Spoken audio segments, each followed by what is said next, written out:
ส่วนประกอบของหน้าโปรแกรม การเริ่มต้นการใช้งานของโปรแกรม Microsoft Office PowerPoint 2007 สามารถเริ่มต้นโดยการคลิกที่ปุ่ม Start เลือก All Program เลือก Microsoft Office แล้วเลือกไปที่ Microsoft Office PowerPoint 2007 หน้าตาของโปรแกรมก็จะปรากฏขึ้นซึ่งภายในหน้าตาของโปรแกรมจะมีองค์ประกอบต่างๆที่ใช้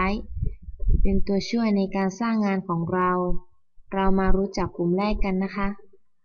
Office Bottom หรือปุ่ม Office ปุ่มนี้จะเป็นปุ่มที่ช่วยเกี่ยวกับการทำงานของแฟ้มซึ่งจะประกอบไปด้วยการสร้างงานการเปิดงานการบันทึกงานการพิมพ์งานและการส่งงานต่อไปเป็นแท็บเครื่องมือ Quick Access Toolbar หรือเรียกอีกชื่อหนึ่งว่าการกำหนดแท็บเครื่องมือด่วนเอง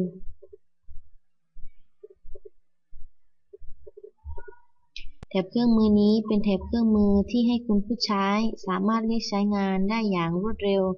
ซึ่งผู้ใช้สามารถเพิ่มปุ่มคำสั่งที่เราใช้งานบ่อยๆไว้ในแท็บเครื่องมือนี้ได้ Title Bar เป็นแท็บเครื่องมือที่ใช้แสดงชื่อของโปรแกรมหรือชื่อของไฟล์ที่คุณกำลังใช้งานอยู่ในปัจจุบันแท็บเครื่องมือ Ribbon แท็บเครื่องมือ Ribbon นี้เป็นแท็บเครื่องมือที่รวบรวมคำสั่งต่างๆของเมนูหรือ Toolbar เพื่อให้ผู้ใช้งานสามารถเรียกใช้งานได้อย่างง่ายขึ้น Status Bar